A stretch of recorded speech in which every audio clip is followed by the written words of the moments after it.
ఒక్కసారి కొమ్మూరి గోల్డ్ కి కాల్ చేయండి. తాకట్లో ఉన్న మీ బంగారాన్ని విడిపించి మార్కెట్ ప్రైస్ కి వాళ్ళు కొనుక్కుని మిగతా డబ్బులు మీకు ఇచ్చేస్తారు. హాయ్, వెల్కమ్ టు మనం టీవీ. మనం టీవీ ఉంది మన కోసం. సో యాక్చువల్గా జోగి రమేష్ వాళ్ళ ఇంట్లో కొద్ది రోజులుగా జరుగుతున్న తతంగం నిజంగా బిగ్ బాస్లో అయితే ఎన్ని కెమెరాలు ఉంటాయో వాళ్ళ ఇంట్లో కూడా అన్ని కెమెరాలు పెట్టారు. సో ప్రతి కార్నర్ నుంచి ఒక విజువల్ తీసుకోవటం, ఒక బయట రికార్డ్ చేయడం, అండ్ నిజంగా వాళ్ళ ఇంట్లో జరిగేది దేశవ్యాప్తంగా కావచ్చు, ప్రపంచవ్యాప్తంగా మన తెలుగు వాళ్ళు ఎక్కడైతే ఉంటారో, సో ఇలాంటి వాళ్ళ ఇంట్లో కూడా మాజీ మంత్రులు, మాజీ ఎమ్మెల్యేలు వాళ్ళ ఇంట్లో కూడా ఇంత దారుణంగా ఉంటుందా, ఇంట్లో వాళ్ళకి చెప్పుకోలేం పరిస్థితా అని చెప్పి చాలామంది మాట్లాడుకుంటున్నారు. నిజంగా ఇన్ని రోజులుగా వాళ్ళ పర్సనల్ మ్యాటర్స్ మనకెందుకులే అని చెప్పి నేను ఈ వీడియోని స్కిప్ చేయడం జరిగింది. ఇప్పటిదాకా మనం టీవీ వేదిక కావచ్చు అండ్ నా ఛానల్లో మనో స్టాక్స్లో కావచ్చు ఎలాంటి వీడియో కూడా దీని గురించి చేయలేదు. కానీ కొన్ని రీజన్స్ బాధితురాల తరపున ఉండాలని చెప్పి గట్టిగా మాట్లాడటంతో సో అందుకోసం ఈ వీడియో చేయాల్సి వచ్చింది. వాస్తవానికి ఎప్పుడైతే ఆ అమ్మాయిని 3 సార్లు చంపాలి అనుకున్నారో అండ్ అంతేకాకుండా ఆ అమ్మాయిని ఎక్స్ట్రా డౌరీ కోసం ఏదైతే ఆ హెరాస్మెంట్ చేశారో అండ్ దాని తర్వాత ఏదైతే ఆవిడ పూజ చేసుకుంటే ఒక శుక్రవారం పూట అయితే ఆ అగరబత్తుల స్మెల్ అయితే ఉంటుందో దానికోసం ఈ యొక్క జోగి రమేష్ అండ్ వాళ్ళ భార్య వాళ్ళ ఇంట్లో వాళ్ళు సో ఇక్కడ ఆ అగరబత్తీలు స్మెల్ చూస్తుంటే మాకు ఒక 7 దగ్గర ఉన్న ఫ్లేవర్ వస్తుంది, ఆ స్మెల్ వస్తుంది, ఎందుకు ఇలాంటి అని చెప్పి మాట్లాడారంట. సో దానికంటే ఎవరైనా సరే వాళ్ళు నమ్మే మతాన్ని, ఆ దేవుణ్ణి గౌరవించడం అంటే మనకున్న ఒక ఇంగిత జ్ఞానం కాకుండా రాజ్యాంగం తరపున మనకి ఎవరికి నచ్చిన మతాన్ని వాళ్ళు ఆచరించడం అనేది రాజ్యాంగం తరపున డాక్టర్ బిఆర్ అంబేద్కర్ గారు ఇచ్చిన హక్కు. దాంట్లో ఎలాంటి భిన్నాభిప్రాయం లేదు. సో ఇలాంటి టైంలో అంటే అప్పట్లో చెప్తా ఉంటారు చాలామంది, జోగి రమేష్ గారు మాజీ సీఎంగా ఉన్నటువంటి చంద్రబాబు నాయుడు గారి ఇంటికి వెళ్ళి ఆయన ఇంటి మీద దాడి చేయటం అండ్ దాని తర్వాత చంద్రబాబు నాయుడు గారి గురించి అసభ్యంగా మాట్లాడటం, అయితే రాజకీయాలకు సంబంధం లేనటువంటి రాజీవ్ కూడా సో చంద్రబాబు నాయుడు గారిని విమర్శించే స్థాయికి వెళ్ళడం అండ్ ఇవన్నీ చూసుకుంటే ఒక రకంగా కర్మ అనేది బూమరాంగ్ అయిందనుకోవచ్చు. గతంలో జోగి రమేష్ గారు కూడా చాలా నీచంగా మాట్లాడారు. పవన్ కళ్యాణ్ పెళ్ళిళ్ళ గురించి మాట్లాడారు. అంటే ఎంత వ్యక్తిగతంగా వెళ్ళారంటే వాళ్ళని అమ్మనాబూతులు తిట్టేంత, లకారాలతో తిట్టేంత, పిచ్చి కుక్క అని తిట్టేంత, పుట్టుకల గురించి ఇంత దారుణంగా మాట్లాడారు. ఒకనొక ఎక్స్ట్రీమ్ పొజిషన్కి వెళ్ళినప్పుడు జోగి రాజీవ్ కూడా ఎప్పుడైతే ఇతను మగాడు కాదు అని చెప్పి అందరూ తెలిసిపోయిందో అండ్ దానికన్నా ముందు ఇతను చేసిన వ్యాఖ్య కూడా ఇప్పుడు సోషల్ మీడియాలో తెగ వైరల్ అవుతుంది. సో అంటే చంద్రబాబు నాయుడు గారికి అల్జిమస్ వ్యాధి ఉంది, ఆయనకు మానసిక రోగి అని చెప్పి అప్పట్లో సిద్దిరప్పలరాజు ఏదైతే నిండు సభలో మాట్లాడిన మాటల్ని జోగి రాజీవ్ ఆయన మాట్లాడిన మాటల్ని యాజ్ ఇస్ కాపీ పేస్ట్ చేశారు. సో ఇలాంటి నేపథ్యంలో ఒక రకంగా కర్మ బూమరాంగ్ అయిందని చెప్పుకోవచ్చు. ఇప్పుడు నిజంగా వాళ్ళ కోడలే మీరు నన్ను డౌరీ కోసం ఇబ్బంది పెట్టారని చెప్పి మాట్లాడుతుంది, 3 సార్లు చంపబోయారని చెప్పి మాట్లాడింది, ఒకసారి దిండు కూడా డైరెక్ట్గా వచ్చి ముక్కు దగ్గర అడ్డం పెట్టి వాళ్ళు చేసిన చేష్టలు కావచ్చు అండ్ ఏదైతే జోగి రమేష్ వాళ్ళ భార్య కూడా సో ఆవిడ కూడా డౌరీ కోసం ఆవిడ ఇబ్బంది పెట్టడం, మీ నాన్న తీసుకురమ్మని ఒక 2 కోట్లు మాట్లాడదాం, బిజినెస్ చెదురుగారని చెప్పి మాట్లాడటం అండ్ వాళ్ళ ఇంట్లో జోగి రాజీవ్కి జోగి రమేష్కి మధ్య అటువంటి గొడవ ఏదైతే ఉందో నీ వల్లే అని చెప్పి మనం సోషల్ మీడియాలో చాలా వీడియోలు చూసాం. సో ఇలాంటి నేపథ్యంలో నిజంగా చేసుకున్న వారికి చేసుకున్నంత కర్మ నిజంగా ఎవరిని వదిలిపెట్టదు. వైసీపీ నేత మాజీ మంత్రి జోగి రమేష్ ఫ్యామిలీ బతుకు జట్కా బండి స్టోరీ చూస్తున్న వాళ్ళందరికీ ఇలాంటి సామెతలే గుర్తొస్తున్నాయి. దేవుడు ఉన్నాడు, అంతా చూస్తున్నాడు, తప్పు చేసిన వాళ్ళు ఎవరిని వదిలిపెట్టడం అని నిజంగా సాక్షాత్తు వైసీపీ అధినేత జగన్మోహన్ రెడ్డి తరచు చెప్తూ ఉంటారు. జగన్ చెప్పిన దేవుడు కూడా జోగి రమేష్ని వదిలిపెట్టలేదు. అధికారంలో ఉండగా ముఖ్యమంత్రి చంద్రబాబు, ఉప ముఖ్యమంత్రి పవన్ కళ్యాణ్తో పాటు వాళ్ళ కుటుంబ సభ్యులపై అత్యంత నీచమైన వ్యాఖ్యలు చేసిన జోగి రమేష్ ప్రస్తుతం నలుగురికి మొహం చూపించుకోలేకపోతున్నారు. అప్పట్లో ప్రతిపక్ష నాయకుడిగా ఉన్న టీడీపీ అధినేత చంద్రబాబు ఇంటి మీద దాడి చేసిన ఘటనలో కానీ అని నోటుకొచ్చినట్టు తిట్టిన బూతులు కానీ జోగి రమేష్ మీద చట్టం ఇంతవరకు ఎలాంటి యాక్షన్ తీసుకోలేదు. కానీ బెజవాడ దుర్గమ్మ శాపం జోగి ఫ్యామిలీకి చాలా గట్టిగానే తగిలినట్టు కనిపిస్తుంది. నకిలీ మద్యం తయారు చేయించి ఆ వ్యవహారాన్ని కూటమి ప్రభుత్వం మీదకు తోసేయడానికి కుట్రలు చేసిన జోగి రమేష్ ఆ కేసులో అడ్డంగా దొరికిపోయిన విషయం తెలిసిందే మనందరికీ. అయినా తన తప్పు లేదని అందరినీ నమ్మించడానికి నమ్మకం లేకపోయినా అమ్మవారి ముందు హారతి వెలిగించి వేరే లెవెల్లో జోగి రమేష్ చేసిన యాక్షన్కి ఇప్పుడు ఫ్యామిలీ మొత్తం ఫలితం అనుభవిస్తున్న నేపథ్యం.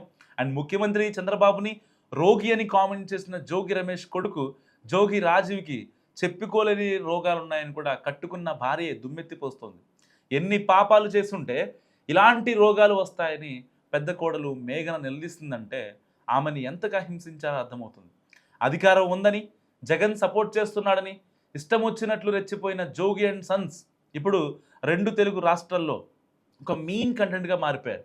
జోగి కుటుంబ కథా చిత్రం చూసిన తర్వాత దేవుడు ఉన్నాడు, అన్నీ చూస్తున్నాడు, ఎవరిని వదిలిపెట్టడని ప్రతి ఒక్కరికి నిజంగా నమ్మక తప్పదు. అంటే మనం అధికారంలో ఉన్నాం కాబట్టి ఇప్పుడు ఎలా పడితే అలా మాట్లాడి నీచ రాజకీయాలు చేసి శవ రాజకీయాలు చేసి లేదంటే నమ్మకోలేని చోట అమ్మవారి దగ్గరికి వెళ్ళి చేసినవన్నీ చేసి నా నిబద్ధత నా ఆత్మగౌరవం నేనున్న విధానం చూడండి అంటూ కూడా జోగి రమేష్ బెజవాడ కనకదుర్గమ్మ అమ్మవారి టెంపుల్ దగ్గరికి వెళ్ళి చేతిలో హారతి పట్టుకొని మరి ఎంత ఓవర్ యాక్షన్ చేశాడో మనం అందరం చూసాం. సో ఇలాంటి నేపథ్యంలో మరి జగన్మోహన్ రెడ్డి గారు ఎవరికి సపోర్ట్ చేస్తారు? గత కొద్ది రోజులుగా జోగి వారంట ఫ్యామిలీ కథా చిత్రం గట్టిగా నడుస్తుంది. సో ఇలాంటి నేపథ్యంలో ఈవెన్ జోగి రాజీవ్ ఒప్పుకున్నాడు. సో ఐ కాంట్ అని చెప్పి, సో అర్థం చేసుకోండి ఇంకా ఐ కాంట్ అంటే ఏంటో. ఒక మగాడు ఐ కాంట్ అని చెప్పి దేనికి అంటాడో సో అదనమాట. దాని గురించి ఇప్పుడు అతని వ్యవహారం గురించి రాష్ట్ర వ్యాప్తంగా చర్చ జరుగుతున్న నేపథ్యంలో ఇప్పుడు జగన్మోహన్ రెడ్డి గారు ఎవరిని పరామర్శిస్తారు? ఇప్పుడు వాళ్ళ కోడలు ఎవరైతే ఉందో ఆవిడ ఆల్రెడీ కేసు వాపసు తీసుకోవడానికి రెడీగా ఉంది. అండ్ వీళ్ళు మాట్లాడి దీన్ని సెటిల్మెంట్ చేద్దామని చూశారు. అండ్ దాని తర్వాత ఎవరైతే వాళ్ళ ఫ్యామిలీ ఆ సూర్యాపేట నుంచి వచ్చిన ఫ్యామిలీ మొత్తం కూడా విజయవాడలోని జోగి రమేష్ ఇంట్లో ఉండిన తర్వాత వాళ్ళందరూ మాట్లాడుకున్నారు. చాలా పెద్ద పెద్ద గొడవలు అయ్యాయి, అవన్నీ మీరు చూశారు. కానీ ఇప్పుడు ఇలాంటి నేపథ్యంలో మరి జగన్మోహన్ రెడ్డి గారు బాధితుల తరపున ఉంటారా, ఎవరి తరపున ఉంటారు? ఎక్యూజ్డ్ తరపున ఉంటారా, విక్టిమ్స్ తరపున ఉంటారా? మస్ట్గా కామెంట్ చేయండి.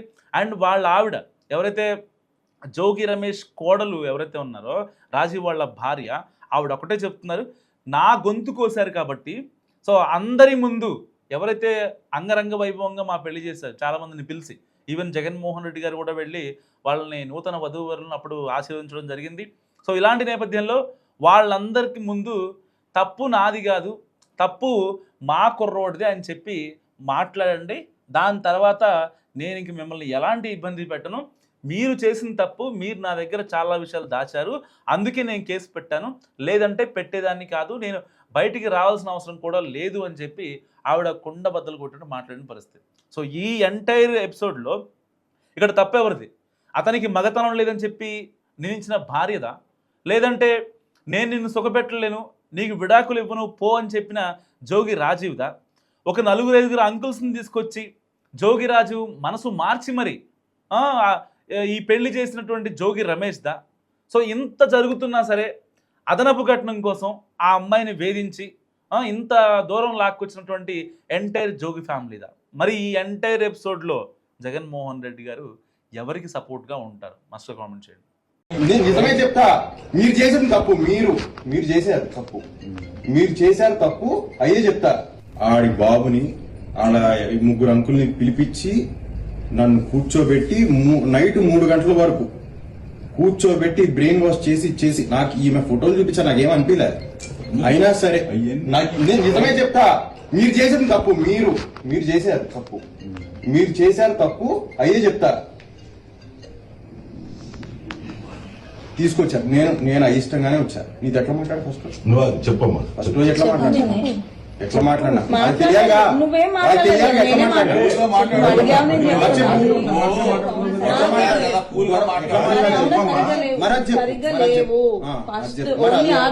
అడుగుతున్నప్పుడు అది చెప్పు. రాజు నీకు ఏమనిపించినా చెప్పు, నాన్న తప్పలేదు. అయిష్టంగానే వచ్చా. ఓకే. వచ్చిన తర్వాత వెళ్ళేటప్పుడు మళ్ళీ 7 లో ఆపి నన్ను 1 గంట కూర్చోబెట్టి మళ్ళీ అదే ఎవరైతే అంకుల్స్ ఎవరైతే వాళ్ళతో కూర్చో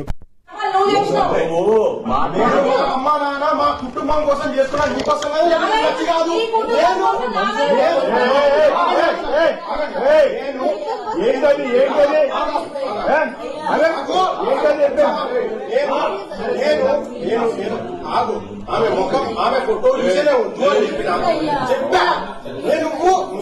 10 మందిని పిలిచి నన్ను బ్రెయిన్ వాష్ చేయించి తీసుకున్నా అక్కడికి. నువ్వు నీ రోజు ఇదంతా తప్పైనా నావే చేయి. తప్పైపోయిందా? ఆయన వచ్చి ఆగు. ఏమైనా నడితే జాగ్రత్తగా మరి ఏది జరిగినా నాకు వాళ్ళ కూర్చో. జోగి రమేష్ గారి కోడల్ని మేఘనాథ్ తల్లిదండ్రులు మీరు అందరు కృష్ణ అందరి విజయలక్ష్మి గారు వాళ్ళ ఇంటి దగ్గర తోలిపోదానికి వచ్చిన తోలిపోతుంది. అది కూడా ఎప్పుడు దాకా గీత పడ్డాక నువ్వు ఎప్పుడు మేము వస్తాం మంచి జాగ్రత్త చూసుకో బయట మళ్ళీ మీరు వచ్చే సమస్య పరిష్కారం అయ్యేంత వరకు దానికి చిన్న గీత పడ్డ వాళ్ళదే బాధ్యత. ఎప్పటి వరకు అనేది నేను చెప్తా. ఎప్పటి వరకు చెప్పు. నేను వచ్చింది ఎందుకు? అందరి ముందు తెలిసేటట్టు పెళ్లి చేసి 20 రోజులలో పంపించేసాడు కదా. నా తప్పేం లేకుండా నేను నా మీద బ్లేమ్ వేసుకోను. అర్థమైందా? నా తప్పేం లేకుండా నేను బ్లేమ్ వేసుకోను. పెళ్లి చేసి 2 రాష్ట్రాలకు తెలిసేటట్టు పెళ్లి చేసి పెళ్లి చేసి 20 రోజులలో పంపించారు. 20 రోజులలో పంపించారు. ఇచ్చేసుకోండి. నేను వచ్చిన తప్పు గురించి కాదు. దేని గురించి వచ్చిన అంటే చెప్తా. ఎప్పటి వరకు చెప్పు. నేను వచ్చింది ఎందుకు? అందరి ముందు తెలిసేటట్టు పెళ్లి చేసి 20 రోజులలో పంపించేసాడు కదా. నా తప్పేం లేకుండా నేను నా మీద బ్లేమ్ వేసుకోను. అర్థమైందా? నేను బ్లేమ్ వేసుకోను. పెళ్లి చేసి 2 రాష్ట్రాలకు తెలిసేటట్టు పెళ్లి చేసి 20